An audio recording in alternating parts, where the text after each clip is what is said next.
Meanwhile, the competition watchdog has pushed for a fresh crackdown on tech giants Facebook and Google in a final report released this morning. The ACCC is calling for an overhaul in how the digital giants operate, and this would go very far. It would make sure that businesses have an actual model to be able to advertise here.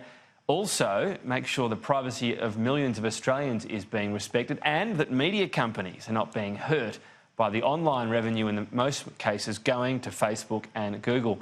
The 600-plus page report calls on the government to create a specialised digital branch within the ACCC. It does stop short of recommending the breakup of Google or Facebook in terms of their advertising and search engines in Australia.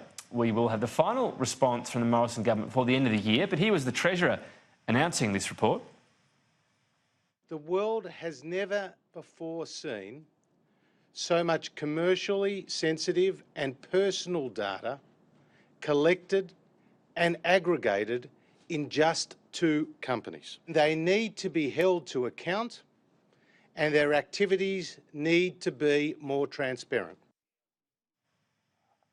The report also calls for reforms to level the playing field with the business model of traditional media companies under threat in the internet era. News Corp Australia's Director of Corporate Affairs, Campbell Reid, has welcomed the report.